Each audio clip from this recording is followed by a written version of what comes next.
Head and the Tea Seller. Once there was a man and his wife. The wife loved her husband. She worked hard for him. She always cooked his favorite meals, and she helped him in every way. But the man was angry with his wife. This stupid woman has no children, he thought, and soon she will grow old. I will divorce her and marry another woman. So he divorced his wife and married another one. His first wife was unhappy now. She was very poor. No one looked after her. The man and his new wife waited for a long time, but they didn't have a child. Then, one day, the woman became pregnant. Her husband was happy. Soon, I will have a son, he thought. At last, the baby was born. But oh, what a terrible disappointment. The baby had no arms and no legs. It had no body at all. It was only a head. "Take it away," the man's wife said. "It's a horrible thing. I don't want to see it again." So the man put the head in a sack. He took it to the road and left it there. Then he went away. Soon, some travelers came down the road. The head began to jump about in the sack. "Help! Take me out! Help!" the head began to shout. The travelers stopped. "What is inside this sack?" they asked each other. One of them opened it, and they all saw the head. They were frightened, and they wanted to run away. "Stop," said the head. "Please don't leave me here, or I'll die." "What shall we do with you then?" asked the travelers. "Take me to the town," the head said. "Find a tea shop and leave me there." So the travelers picked up the head and carried it to the town. They stopped at the first tea shop. "Here's something for you," they said to the tea seller, and they gave the head to him. The tea seller was very surprised. "I don't want this thing," he said, and he began to carry the head out of his shop. But the head began to talk to him. "Tea seller," he said, "listen to me. Do you want to be rich?" The tea seller stopped. "Yes, of course," he said. "Then I will help you," said the head. "Look after me, give me food, and keep me here. Soon, I promise you, you will be rich." So the head stayed with the tea seller, and the tea seller looked after him. Every day, the head gave the tea seller his advice. "Buy your tea in this place today," he said, or "Don't buy tea today. The price is not good." The tea seller always listened to the head. Soon, he became rich. Now, in that town, there was a king. The king had no sons and only one daughter. The daughter was ready to be married. All the young men in the town wanted to marry the king's daughter. They came to the king one by one. "Please, sir," they all said, "let me marry your daughter." "What will you give me?" asked the king. "What do you want?" the young men asked. The king asked for many things. Some things were too big. Some things were too small. Some things were from countries far, far away. Nobody could find the things that the king wanted. The head heard about the king's daughter. He said to the tea seller, "My friend, this is a chance for me. Go to the king and say to him, 'My friend wants to marry your daughter. What do you want for her?'" So the tea seller went to see the king. He went into the palace and greeted him.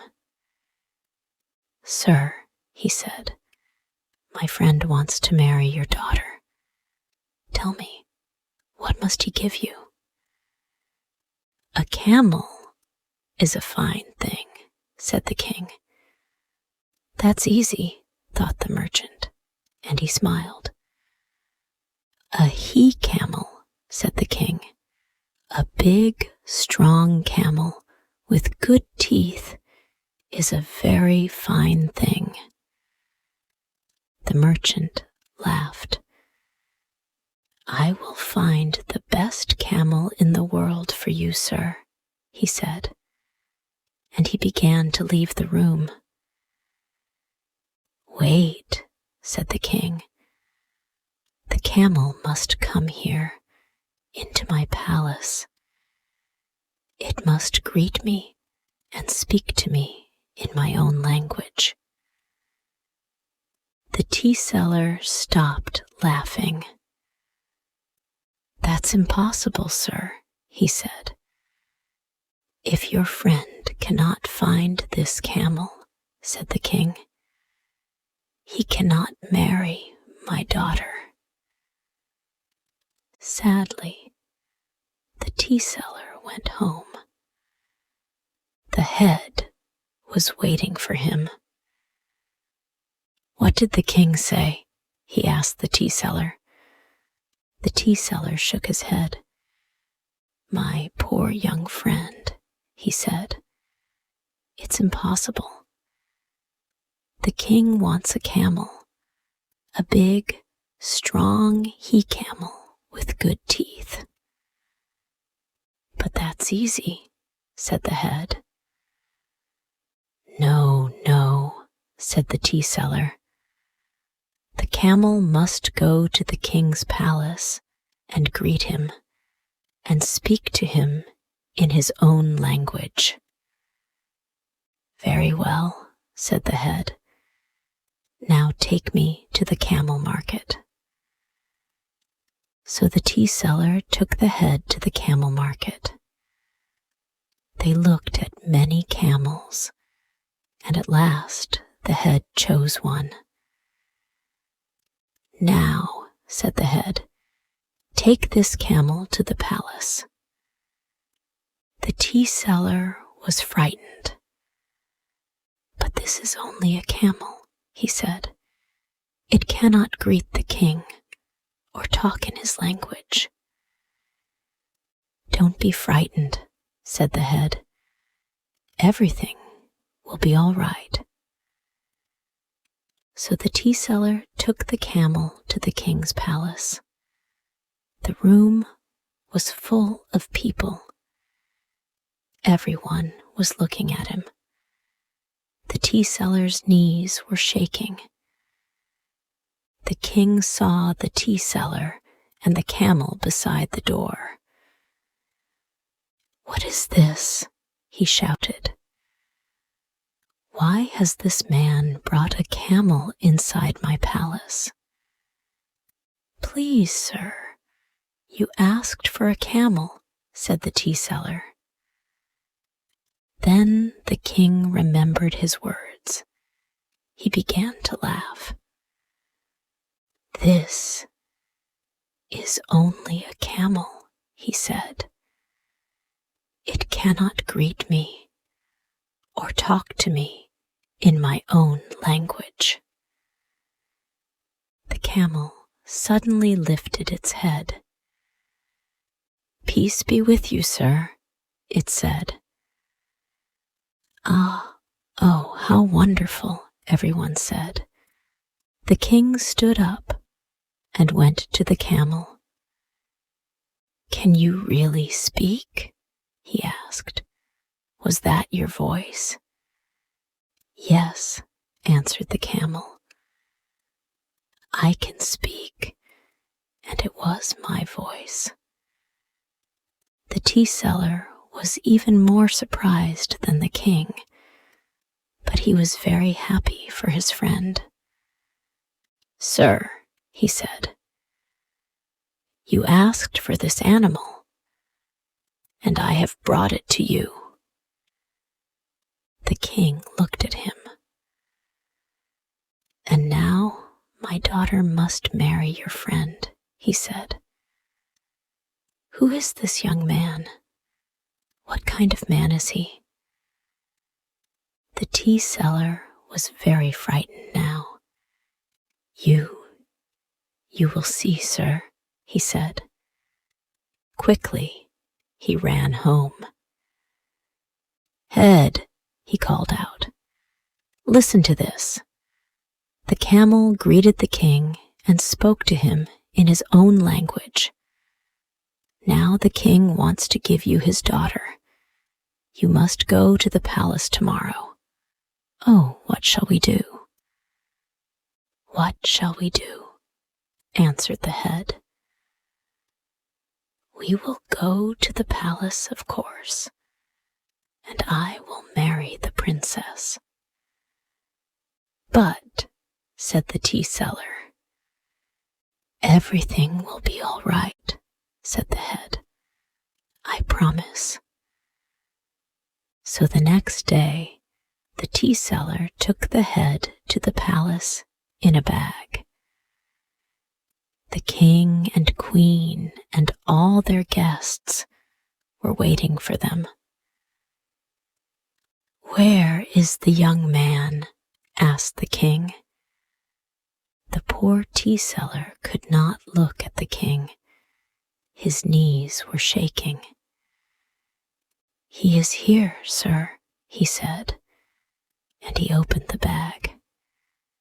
"Yes, I am here," said the head, "and I have come to marry your daughter."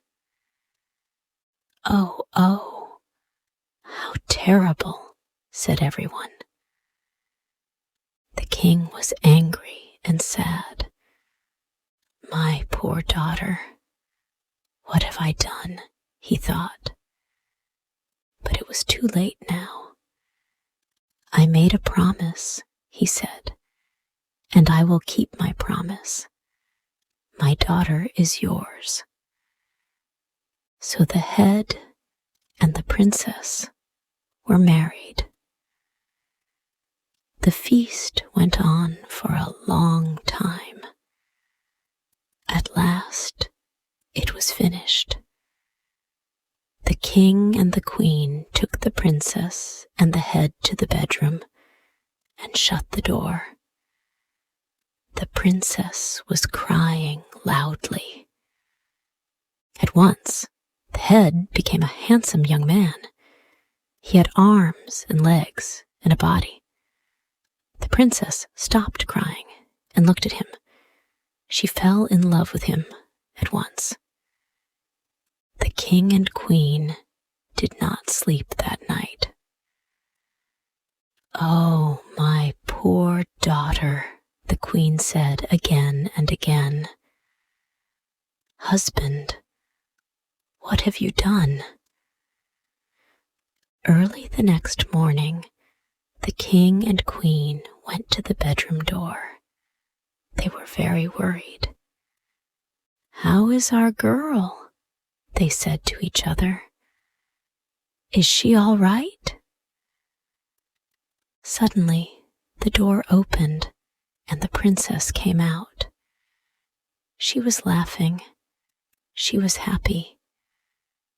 "My husband and I are hungry," she said. "Please give us some breakfast." The head, who was now a young man, came out after her. "Yes," he said, "we are hungry." And he smiled at the king and queen. Everyone was very happy. After a year, the princess gave birth to a son. The king gave his kingdom to his son-in-law. The tea seller became the richest merchant in the country. But the new king's old father was not happy. He and his wife had no more children, and they were very poor. He was cruel to his first wife because she had no children, everyone said. And then he threw away his only child. For these things, God has punished him.